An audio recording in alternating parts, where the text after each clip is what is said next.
Hey y'all, what's up? Reporting from Ocean City, Maryland. I am currently on vacation. It is Monday, Labor Day evening, and it's been a crazy cool weekend down here of seeing bands and just having a good time visiting with friends. When I get away like this, it's always awesome to not be stuck behind a sound console or an iPad or something, and just get to hang out with friends. I got to do lunch today with Vertigo Red, which was super cool. Those guys are playing right now, right down the street here at the Purple Moose.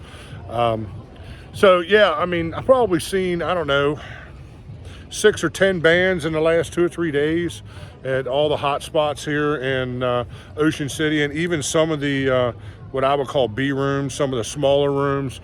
And man, it is so encouraging to see the amount of support that just the middle market cover band scene is getting.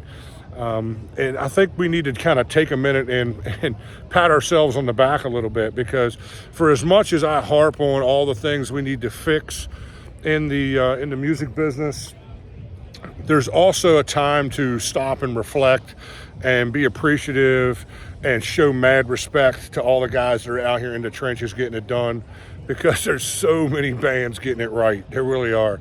And this weekend has been a great example of that. I've had an absolute blast, man. I have no complaints whatsoever. All the bands really just rolled out the red carpet for me, and I was on everybody's guest list and that kind of thing. And it was just such a really cool vibe of community, and I think we need to remind ourselves sometimes we get so focused, hyper focused on trying to do this, what we do better, trying to do this better, analyzing everything that we're doing, as a music scene. And it's just super cool, man, to see bands working together. The carousel's going by. Check that out. Everybody's having a good time while they're winding down their Labor Day weekend here. It's just been super cool to kind of see this. And I think we need to stop sometimes and really give ourselves some credit, because listen, guys, and I say this all the time, for every national touring band that is rolling through your city, you could probably swing a dead cat and hit 20 or 30 cover bands that are playing all the venues around that same city. So this middle market is what makes up most of the music scene in the United States.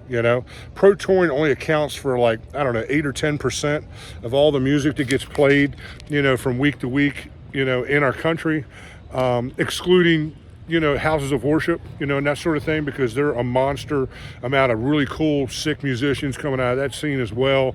Most of the R&B, rhythm sections all come from, church background, so it's really cool to see all that working too. But it coming from West Virginia like I do, I work mainly in Baltimore and Washington DC and those metro areas, but even back in West Virginia, man, I know a lot of bands that are really, really trying to get it right, really analyzing what they're doing, trying to get to the next level.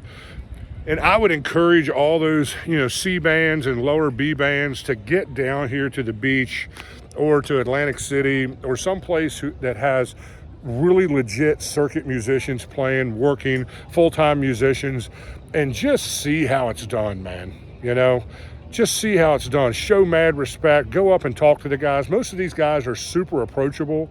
They're not really blowed up in much of an ego. If you go to them and tell them you play in a band, they'll stand there and talk gear with you for a while, and you can ask them questions about the business and agents and all that kind of stuff, and they are usually pretty approachable and talkative about such things. So please, by all means, come down and kind of get the vibe for what it's like to be in a scene that is just really, really getting it right. And Ocean City is definitely one of those places, one of those cities. I always love coming here. It's my favorite beach, to come to, because there's always stuff to do. Plus, most of the bands that play down here are bands that I have mixed in the past. They're part of the CLP Audio and Staging family. They're, my clients or their former clients, or, that sort of thing. So it's always a good time to come down and, hang with all those guys and not have to work. But like I was saying, let's just try to take a second and really, really think about the impact that we have as a middle market on the music scene. Because it's huge, man. It really is. And, I got mad respect for anybody that's out here trying to do it. I don't care if you're, a C band that's just crawling out of your garage for the first time. Maybe you're in your early 20s. You're trying to figure all this out. Or maybe you're re-entering the scene as an empty nester in your 50s and trying to figure it out. Man, kudos and mad respect to you. There's no shame in painting the canvas differently than the A band down the street. As long as you're having fun and you're enjoying what you're doing, man, that's really where it's at. And just understand that, don't be blinded by all the stuff that the national bands that unspoken pressure that they put on us. It's not their fault. We put it on ourselves because we put them on a pedestal because, we respect success, and these national guys that are touring and living the dream, those cats deserve that respect, and a lot of times we kind of just feel like we don't get to enjoy what we're doing on our level because we get blinded by wanting to be on that level. And I think we need to kind of pump the brakes sometimes and just really appreciate where we are and appreciate the huge impact that we have on our country as a whole.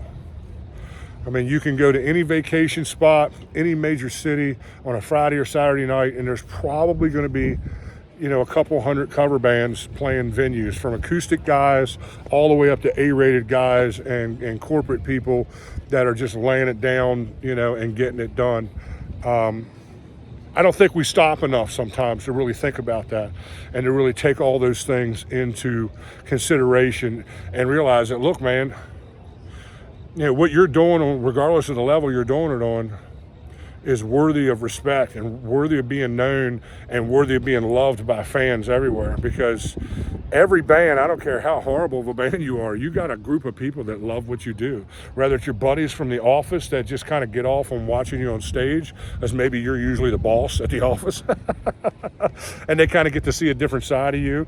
Or whether you're an A-rated band and you regularly play in front of 3,000 to 5,000 people crowds, It's all good, man. It's all good. And I know we bring a lot of criticism to the scene on this channel, and please understand we do that to make the scene better. And if you follow me on Facebook and Instagram, you'll see that people are regularly tagging me now, showing that they are executing a lot of the things that I have been bringing to the table for months. Song transitions, the importance of that, set list, song selection, stuff like that. Keeping your break times, to a certain place so that people don't run out of the club, that sort of thing. Marketing stuff. My inbox is blowed up almost every day with someone asking me questions about marketing, because marketing is so huge in this business. But let's not get so hyper-focused on that stuff, because we're going to get back on that train next week, and talk more about that stuff, how we can do it, we do better. But let's just take a second. It's Labor Day, for God's sake, and give ourselves a break, take a deep breath, and understand that our place in this music scene in our country, the best country in the world as far as I'm concerned, means something. It really does. Don't get it twisted. Don't get lost in ego. Don't get lost in all that stuff. The humble is always exalted in this business. They really are, So keep your ego in check and just appreciate that what you do is worthy of being known, worthy of being heard, and worthy of being loved. I'll see you guys next week.